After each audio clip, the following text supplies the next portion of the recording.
आजच्या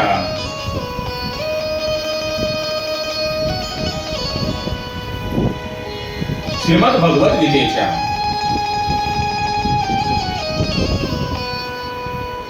8व्या अध्यायाचे महात्म्य आज आपण पाहणार असतो. देवादी देव महादेव भगवान म्हणतात, हे देवी,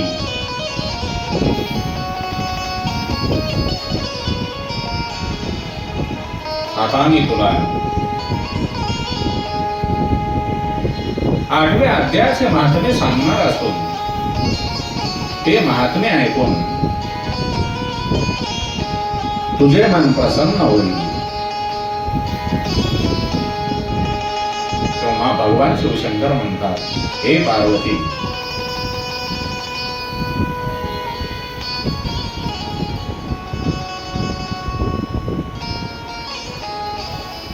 दक्षिण दिशेला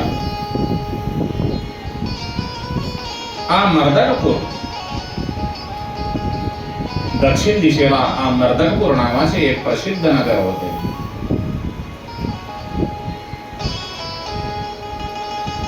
त्या नगरामध्ये भाव शर्मा नावाचा एक ब्राह्मण राहत होता. त्या ब्राह्मणाने वेश्येशी विवाह केल्यामुळे तो मद्यपान करून मांस खाई, मांसाहार करी, चोऱ्या करून, व्याभिचार करी, शिकार करून, प्राणी हिंसा करी,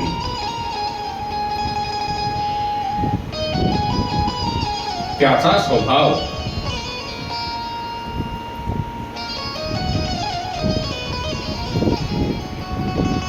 क्रूर झाल्यामुळे तो मोठे मोठे वाईट कामे करू लागला.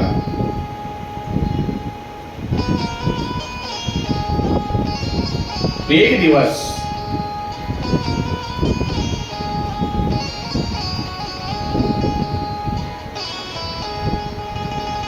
त्याने दारूच्या गुत्त्यावर भरपूर दारू पिली. त्यामुळे तो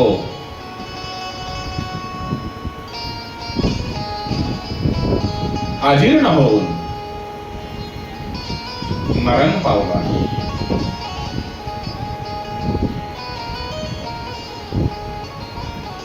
आपल्या जिवंतपणी त्याने अनेक वाईट कर्म केल्यामुळे त्याला वृक्ष योनीमध्ये जन्म मिळून तो मोठे ताडाचे झाड झाला.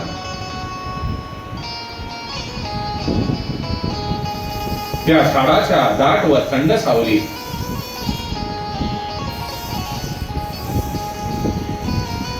ब्रह्मराक्षस झालेले पती पत्नी राहत होते. हा ब्रह्मराक्षस पूर्वजन्मी कुशीबल नावाचा ब्राह्मण होता. तो वेद आणि वेदांग वेता संपूर्ण शास्त्रांचा अर्थ जाणणारा होता. आणि त्याच्या पत्नीचे नाव कुमती असून ती नावाप्रमाणेच असत्यचरणी होती.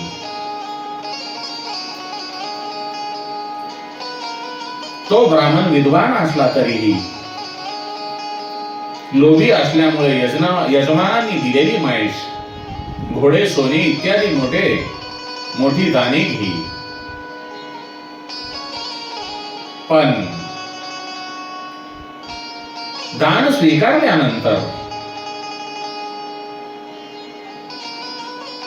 एक कवडीचे सुद्धा दान देत नसे, दान करीत नसे. कालांतराने तो मरण पावल्यानंतर ते दोघेही पती पत्नी ब्रह्मराक्षस झाली. तहान भुकेमुळे व्याकुळ होऊन ती पृथ्वीवर भटकत भटकत या ताड वृक्षाखाली येऊन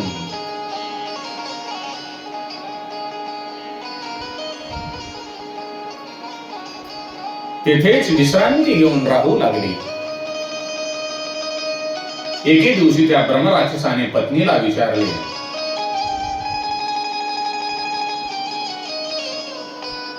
आपण ब्रह्मराक्षस झालेलो आहोत, आता आपण काय करणार? त्यावेळेला त्या ब्रह्मराक्षसांची पत्नी म्हणते, हे नाथ, आपली या ब्रह्मराक्षस योनीतून मुक्ती कशी होईल आणि आपले दुःख कसे दूर होईल? त्यावेळेला तो ब्राह्मण म्हणतो,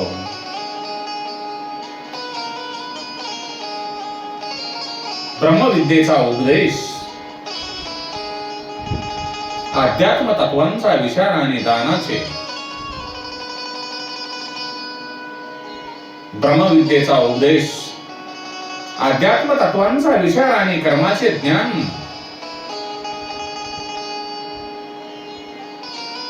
याशिवाय या संकटातून मुक्तता कशी होईल?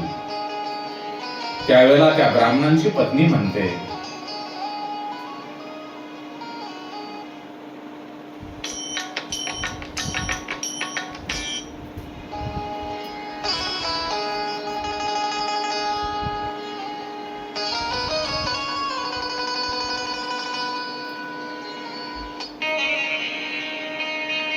किम तद ब्रह्म, किम अध्यात्म, किम कर्म पुरुषोत्तम. हे पतिराज, ब्रह्म म्हणजे काय? अध्यात्म कशाला म्हणायचे? आणि कर्म म्हणजे काय? वरील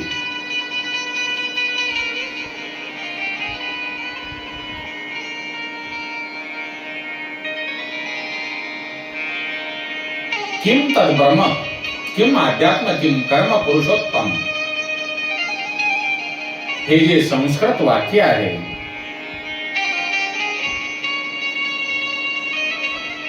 ते वाक्य म्हणजे गीतेच्या 8व्या अध्यायातील अर्धा श्लोक आहे. त्या ब्राह्मणांच्या पत्नीने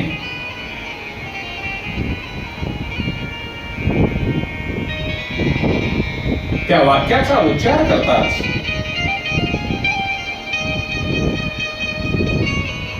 जो ताडाचे झाड झालेला भाव शर्मा ब्राह्मणाने ताडाचे रूप सोडून मूळ रूप घेतले. त्या श्लोकार्धाच्या श्रवणाने त्यांचे अंतःकरण शुद्ध झाले आणि तो आपल्याकडून झालेल्या पापापासून मुक्त झाला. तसेच ब्रह्मराक्षस झालेले पती पत्नीही मुक्त झाले.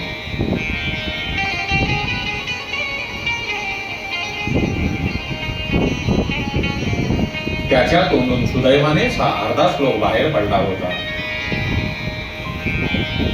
त्याच वेळी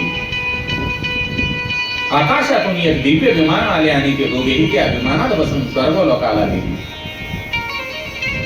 या सर्व घडलेल्या घटना म्हणजे आश्चर्यजनक घटना. त्यानंतर त्या बुद्धिमान भावशर्माने आदरपूर्वक तो अर्धा श्लोक एका पानावर लिहिला व ते बरोबर घेऊन देवादिदेव जनार्दनाच्या आराधनेसाठी तो मुक्तिदायक काशी नगरीमध्ये गेला. तेथे त्या उदार बुद्धीच्या ब्राह्मणाने कठोर तप करण्यास सुरुवात केली. त्यावेळी क्षीरसागर कन्या माता भगवती लक्ष्मीने हात जोडून देवादिदेव जनार्दनाला विचारले, हे भगवान, आपण शेषशय्येवरून उठून उभे का राहिला? त्यावेळेला श्री भगवान म्हणतात, हे लक्ष्मी, हे देवी, काशीमध्ये गंगा किनारी बुद्धिमान ब्राह्मण भाव शर्मा भक्तियोग अंतकरणाने अत्यंत कडक तपश्चर्या करीत आहे. तो आपली इंद्रिय ताब्यात ठेवून गीतेतील 8व्या अध्यायाच्या अर्ध्या श्लोकाचा जप करीत आहे.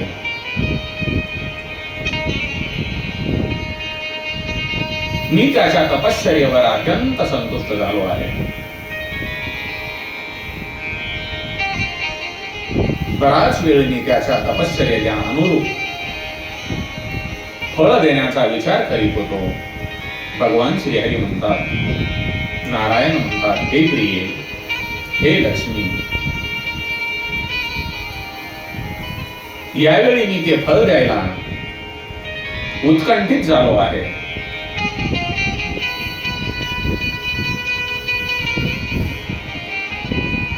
त्यावर माता पार्वती देवादिदेव महादेव भगवान शिवशंकर यांना म्हणते,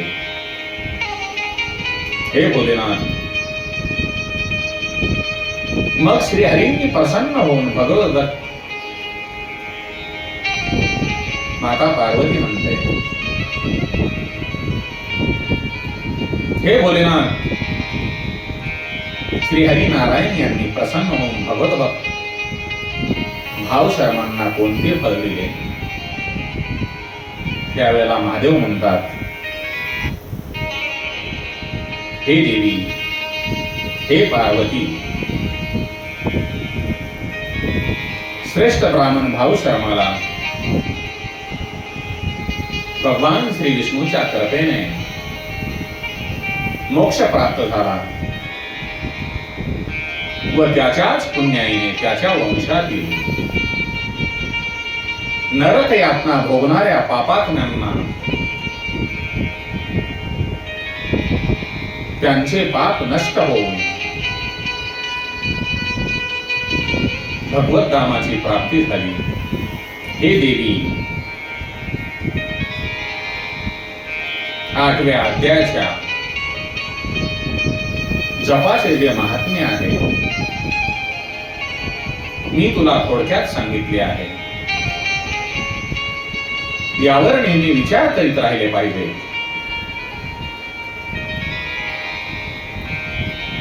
बाबांनो, विचार करा. भाव शर्मा हा आपल्या जीवनामध्ये घडलेल्या वाईट कर्मामुळे ताड वृक्ष होतो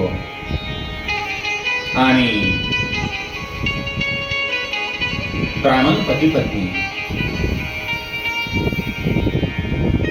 पूजापाठ करून लोकांचे दान घेत राहिले, परंतु कोणालाही दान केले नाही. त्यांच्या मरण पश्चात ते ब्रह्म राक्षस झाले आणि श्रीमद भगवद्गीतेच्या 8व्या अध्यायाचा केवळ जो अर्धा श्लोक आहे, किम तत् ब्रह्म,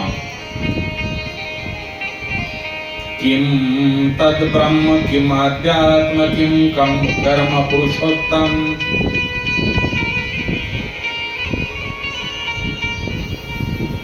आठव्या अध्यायाचा जो श्लोक आहे, किम तत् ब्रह्म,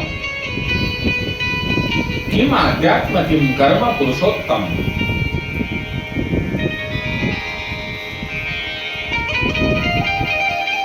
ब्रह्म राक्षसाची पत्नी ती आपल्या पतीला म्हणते किम तद्ब्रह्म किम अध्यात्म किम कर्म पुरुषोत्तम या श्रीमद भगवद्गीतेच्या अर्ध्या श्लोकाच्या उच्चाराने ब्रह्मराक्षस झालेले पती पत्नी आणि भाव शर्मा या तिघांचाही उद्धार झालेला आहे आणि त्यांचे जे पूर्वज होते त्यांचा सुद्धा उद्धार झालेला आहे. म्हणून भाविकांनो, मायबापांनो, गीता ही गीता आहे, गीता ही सुगीता आहे, जी भगवान श्रीकृष्णांच्या मुखातून निघालेली आपल्यासारख्या जड जीवांचा उद्धार करणारी अशी ही गीता असून या गीतेचे जे महात्म्य आहे ते वर्णन करण्या एवढी माझी बुद्धी नाही, परंतु ते महात्म्य आपल्यासारख्या जड जीवांचा कल्याण करणारे आहे. म्हणून आपण गीतेच्या 700 श्लोकापैकी रोज कमीत कमी एकाचा श्लोक तरी आपण अवश्य म्हणावा. कारण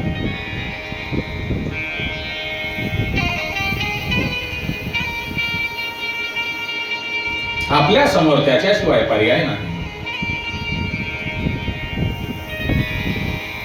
आणि आपण जरूर कराल अशी मी आपल्याला नम्र विनंती करतो. गोपाल कृष्ण भगवान की जय. श्री कृष्ण गोविंद हरे मुरारे. श्री कृष्ण गोविंद हरे मुरारे. हे नाथ नारायण वासुदेवाय. हे नाथ नारायण वासुदेवाय.